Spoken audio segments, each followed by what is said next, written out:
All right, everyone, here we are. It should be Wednesday morning. Sorry, Wednesday at 2:30, Wednesday afternoon. And we're moving into chapter 2, which is about matrices and matrix algebra. And most of 2.1 is a review because of stuff I wanted to do earlier, and I accelerated things. So there's that. And the big thing today I want to talk about are inverses. And generally when students come to university and you say, oh, find the inverse of a number, you usually think, oh, inverse is the reciprocal. So, for example, if I go, oh, what's the inverse of 5? Most people go, oh, it's 1/5. Well, that's true, but there's a lot more definitions that need to come into play here. And getting a handle on that, especially as you progress through mathematics, this idea of inverses is universal, but it's not always reciprocal. So here's the idea. So here what we're looking at is, we're looking at an operation. So when I say, what's the reciprocal of 5? You say 1/5. That's under the operation multiplication. In which case, 5 and 1/5 they're multiplicative inverses. If I said, what's the inverse of 5? Addition-wise, you go, oh, 0. That's because under the operation of addition, 5 plus 0 equals 5. And 0 is the additive identity when you talk about real number addition. And similarly, over here, how do you know this is a multiplicative inverse? If you take 5 and you go by the operation of multiplication times 1/5, you get 1. And under this operation, multiplication, 1 is the multiplicative identity. And yeah, it's the reciprocal. So, okay, let's move over to functions, right? So if you let f of x and g of x be two polynomials, and then you define the operation composition, little o, then f inverse is what? F inverse is this function g of x, if and only if when I compose f with g of x, I get x, I get the function x. So this turns out to be the identity in the operation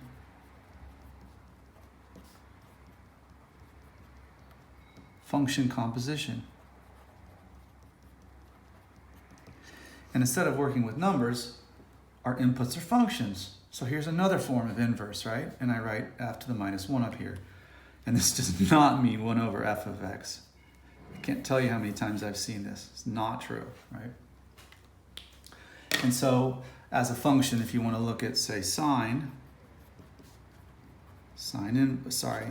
you let f of x be sine of x, then an f inverse of x is sine inverse of x, which again is not 1 over sine. Okay?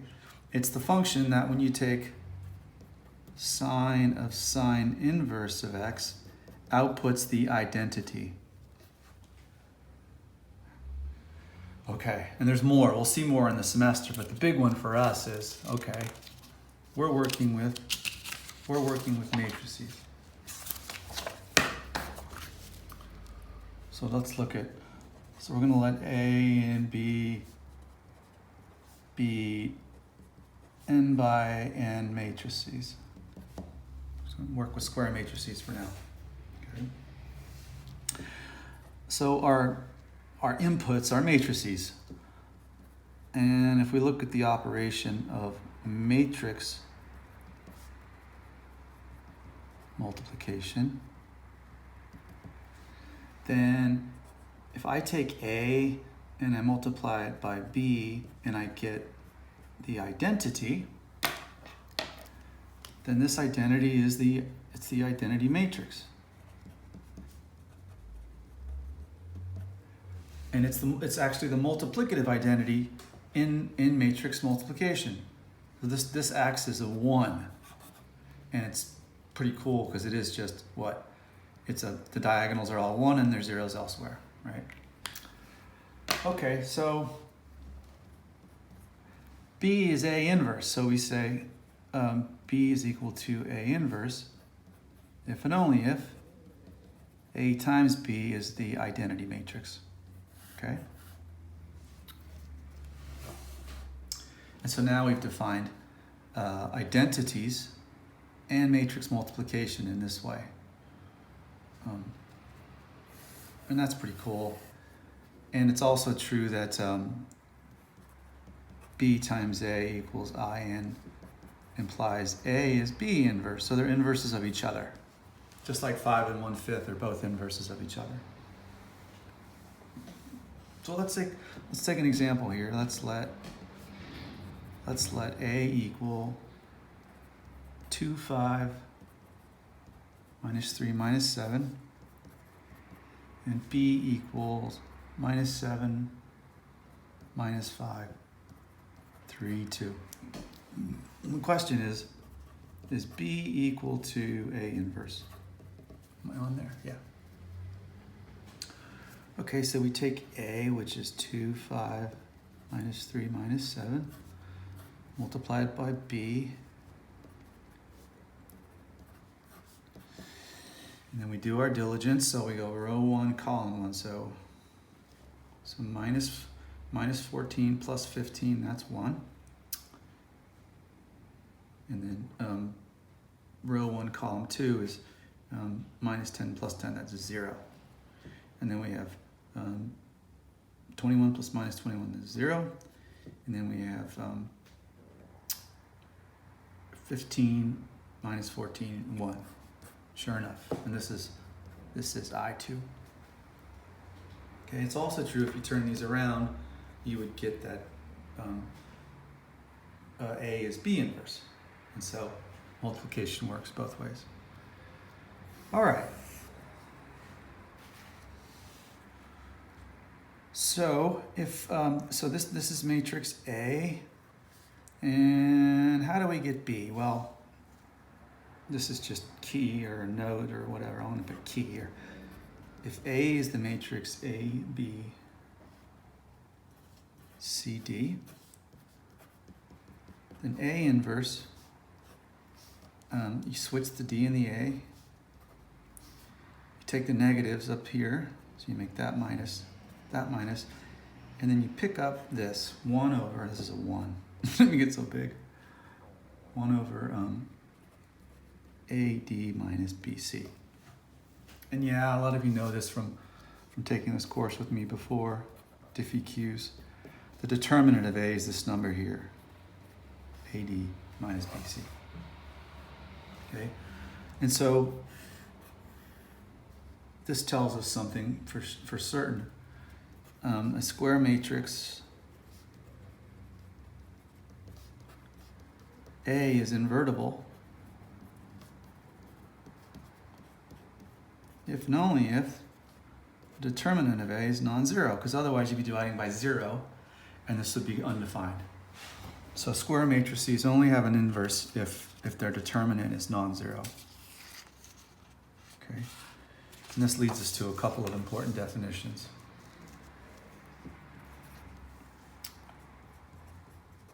Definition 1. Okay. If the determinant of A of a square matrix is non-zero, we say A is non-singular, which means it's invertible. And if the determinant of A equals 0, we say A is singular. So it's not invertible. Okay, so just so I'm clear, the determinant of this guy is 1. And so it's non-zero, that means its inverse exists, and we found it, right? Okay, so this is a huge result, okay? Which leads us to theorem 5. So assume that A is a square and n by n non-singular matrix. Then, for every vector B in Rn, the vector equation AX equals B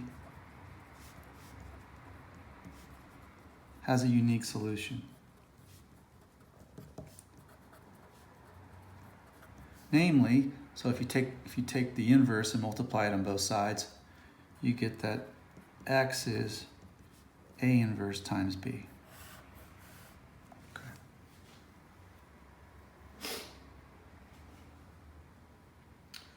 Okay, and this is something we'll explore all term. We've been exploring it, we just haven't called it that yet. So now we have this great thing. If you have an n by n matrix and it's non-singular, its inverse exists, and for every B in Rn, a solution exists to AX equals B.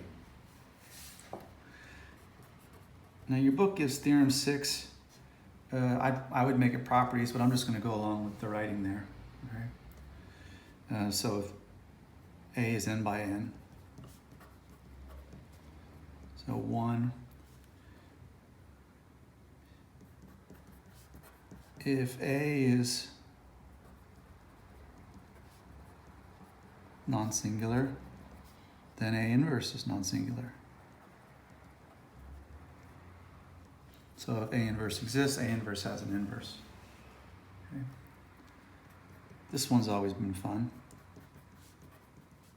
If A and B are invertible,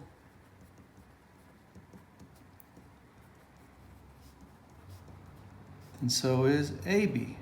So if you take the product and then take its inverse, that's also invertible. And furthermore,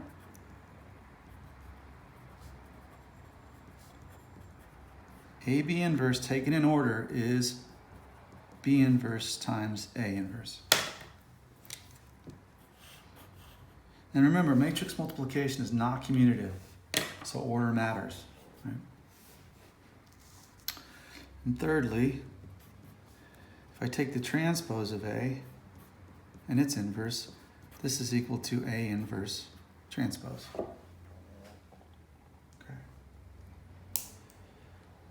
All right, so there's a lot to say about how to find. So how do you find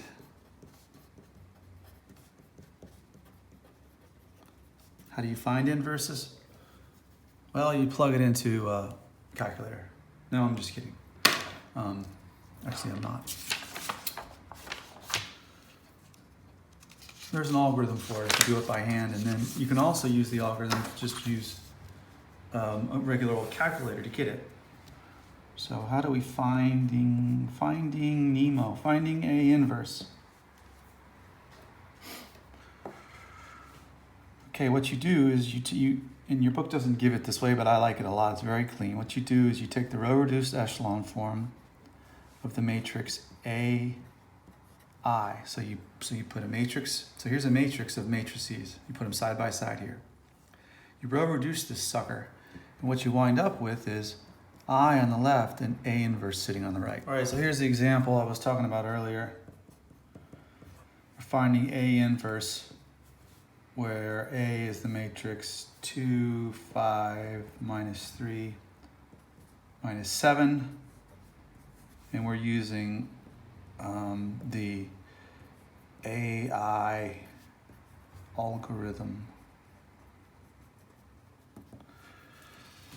So here we go. You go 2, 5, minus 3, minus 7, 1, 0, 0, 1. So this is A and this is I2. And now if you put this thing in a row-reduced echelon form, this whole matrix, well, it's actually equivalence here. Let's go 1/2 row 1 gives us a new row 1. So we get 1, 5/2, 1, 0, minus 3, minus 7, 0, 1. Okay, so now we go 3 row 1 plus row 2 gives us a new row 2. So 1, 5/2, 1/2, 0, that's supposed to be a half. 3 times that plus that is 0. 3 times that is 15/2. Minus 7 is 14/2, so that's a half. 3 times that is 1/2, sorry, 3/2. And 3/2 plus 0 is 3/2, 1, 0, 0. Okay. All right, so we use the 1 for a pivot, and now we're gonna clean up row 2. So 2 times row 2 gives us a new row 2. So 1, 5/2, 1/2, 0, 0, 1, 3, 2. And the last step is to go minus 5/2 row 2 plus row 1 gives us a new row 1. And we wind up with rewriting the bottom row. Give us a 1 minus 5/2 plus that could be 0. Minus 5/2 times that gives us a minus 7. And then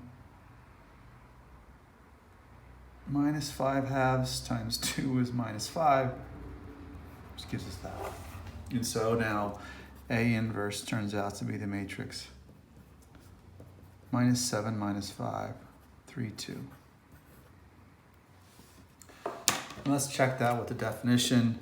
The definition says to swap these two rows, 2 and minus 7, 7 minus 2, and then change the signs up here. So 5 minus 3 goes to 3 minus 5, and then divide by the determinant, which in this case is 1. So there's A inverse.